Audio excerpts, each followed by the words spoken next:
सभी प्यारे व्यूअर्स का वेलकम है डेली 1 मिनट ग्रामर चैलेंज में। मैं कुछ दिनों से इस क्लास को नहीं ला पा रहा था वक्त ना मिलने की वजह से, पर आपकी डिमांड को देखते हुए फिर से मैं इसको कंटिन्यू कर रहा हूँ। आज है रूल नंबर 9 की बारी। ये छोटे छोटे रूल्स आपके एग्जाम में मार्क्स को बहुत तेज़ी से बूस्ट करते हैं। आप रिसेंट कोई भी एग्जाम उठा करके देखें, IBPS, SSC, बार बार यही रूल्स आपको देखने को मिलते हैं।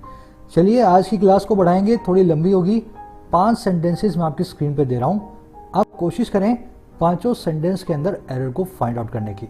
बहुत ही प्यारा रूल है, पूरी वीडियो को देखना, अच्छा लगेगा आपको। मैं यहाँ पे पॉज ले रहा हूँ 10 सेकंड का, जरूर से इनमें एरर्स को फाइंड आउट करने की कोशिश करें।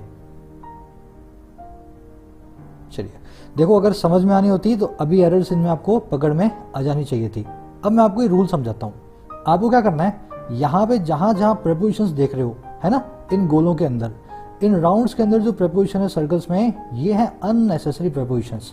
अब ये आपको पता कैसे लगेगा आपको कब प्रेपोजिशन लगानी है और कब नहीं लगानी। अब इसी को हम डिटेल में आप देखेंगे, है ना। आपको ऐसे वर्ड्स को माइंड करना है जो अपने बाद प्रेपोजिशंस को नहीं लेते। मैं आपको आपकी कंफ्यूजन भी बताऊंगा हर सेंटेंस के अंदर, क्यों आपने उस प्रेपोजिशन को लगाया था और क्यों आपको नहीं लगाने। तो फर्स्ट सेंटेंस था, the teacher did not answer to my question. Teacher ने मेरे सवाल का जवाब नहीं दिया। अब देखो, आप आंसर टू माई क्वेश्चन जो लिखते हो ना, उसकी कंफ्यूजन है reply to. Answer is equal to reply to. अगर आप रिप्लाई टू लिख रहे हैं उसकी जगह आप आंसर भी लिख सकते हैं, लेकिन कंफ्यूजन क्या होती है, आप रिप्लाई के बाद वाला टू आंसर वाले टू के साथ में मिक्स कर देते हैं। तो आपको क्या करना है, जब जब आप आंसर वर्ब को यूज करें उसके बाद में टू प्रेपोजिशन को यूज ना करें। तो आप ऐसा लिखेंगे, the teacher did not reply to my question, या the teacher did not answer my question. तो दोनों ही सेंटेंस सही हैं, एक में टू लगेगा, आंसर के बाद नहीं लगेगा। अगले सेंटेंस को देखें, इसमें भी आपको कंफ्यूजन होती है। She left from Delhi yesterday, कल वो दिल्ली से निकल गई, है ना। अब देखो दिक्कत क्या है, आप जो लीव नाम की वर्ब है ना, उसको डिपार्ट नाम की वर्ब से कंफ्यूज करते हो।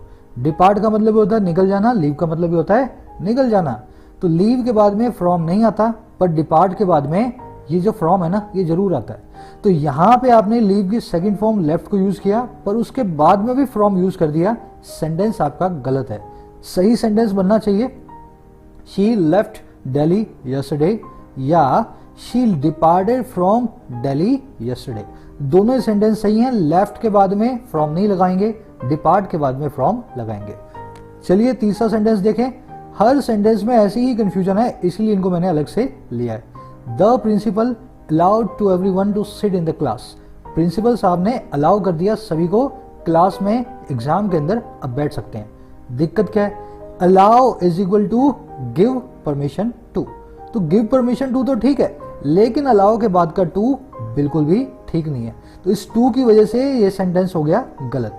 अब आपको सही सेंटेंस बनाना हो तो आप बोलेंगे, the principal gave permission to everyone to sit in the class या एग्जाम, या आप बोलेंगे the principal allowed everyone to sit in the exam. दोनों ही सही हैं, लेकिन अलाउ के बाद में टू नहीं आता, परमिशन के बाद में, गिव परमिशन के बाद में टू आता है। बोनस टिप है, अलाउ की जगह आप लेट नाम के वर्ड को भी यूज कर सकते हैं, वहां भी आपको टू नहीं लगाना है। अलाउ और लेट दोनों एक ही काम करते हैं। अब देखो चौथा सेंटेंस देखो, the kid closely resembles to her mother. बात वही है, रिसेंबल का मतलब होता है किसी की तरह दिखना, लुक सिमिलर टू। अब देखो ये जो टू है ना, लुक सिमिलर टू, इसको रिसेंबल के बाद जो है ना कंफ्यूज ना करें। तो रिसेंबल के बाद में टू नाम की प्रेपोजिशन नहीं आती, सेंटेंस गलत है। सही सेंटेंस होगा, the kid look similar to her mother, या बोल सकते हैं the kid closely resembles her mother. समझ गए ना। तो रिसेंबल के बाद में नहीं लगाना, सिमिलर के बाद में आता है ना, टू प्रेपोजिशन। लास्ट देखें, बहुत इंपॉर्टेंट है ये, मुझे लगता है सबने गलत किया होगा इसको।